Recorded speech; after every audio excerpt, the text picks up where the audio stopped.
been told that your reactive dog just needs more socialization, or maybe they need another dog to correct them. Perhaps we just need to make them sit. When there's so much conflicting information out there, it's hard to know which is going to be the best strategy for you and your dog. So in this video, I'm going to cut through the noise and let you know which strategies we need to pursue, which strategies we need to be careful of, and which ones we just need to avoid entirely. Hey there, if we haven't met, I'm Natalie. I'm a behavioral scientist and dog trainer. I help dog guardians just like you train your poochie pals with fun 3-minute games. So if your head is spinning with one blog article saying do this and a YouTube video saying do that, and then your neighbour giving you unsolicited advice to do something else, then come along with me. Let's simplify the science and bust some reactivity myths. You've probably heard people say that reactivity is caused by a lack of socialization, and so to prevent reactivity, we need to socialize dogs. And while this statement has merit, there is so much misunderstanding. Socialization is not dogs playing with other dogs. When dog behavior professionals are talking about socialization, what we're talking about is the critical socialization period, roughly between about 3 to 12 weeks of age. During that time, if a puppy is exposed to different sights, sounds, textures, tastes, and tactile stimuli,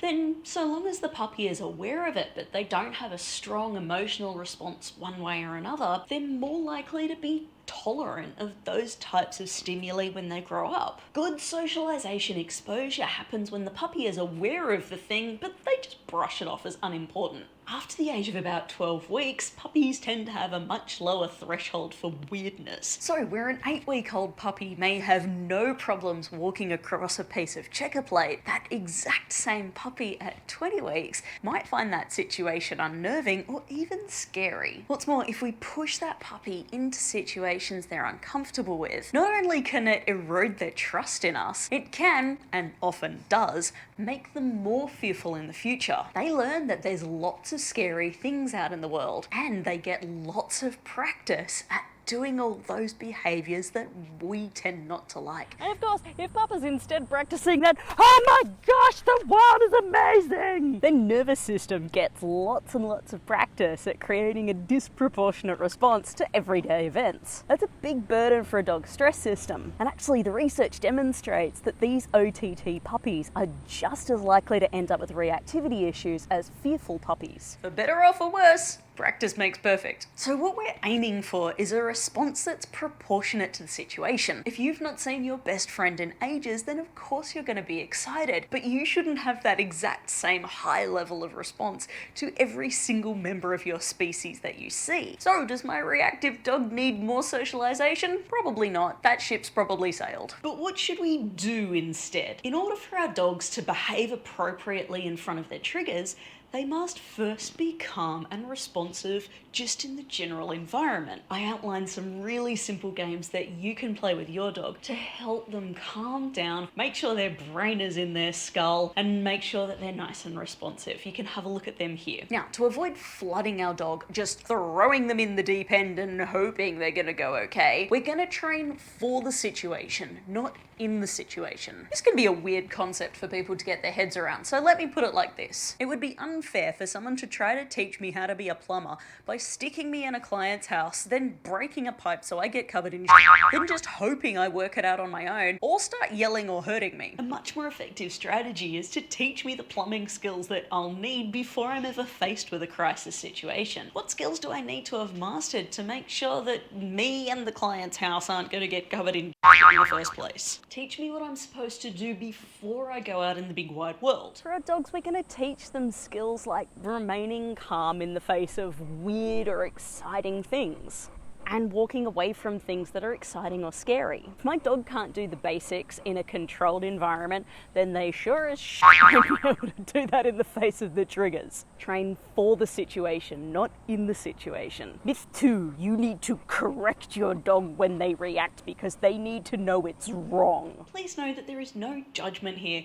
When I first started training, I was shown to use choke chains on our German Shepherds. But you know what? It didn't make them any less reactive. They still barked at the exact same dogs year after year after year. Now, some type of aversive collar or going ah, or no or whatever, that may suppress the behaviour, or it might not. But let's just imagine that that choke chain did stop my German Shepherd from barking. Even then, that discomfort has not corrected the problem. Because suppressing behaviour doesn't change the emotion that was causing the behaviour to occur in the first place.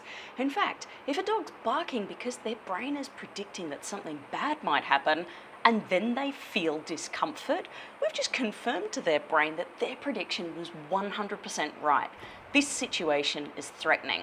If we've suppressed their ability to tell us that they're concerned and we haven't showed them a different way to communicate, we've just created a pretty unfair and potentially volatile situation. Suppressing reactive behaviour is a bit like taking the batteries out of a smoke detector.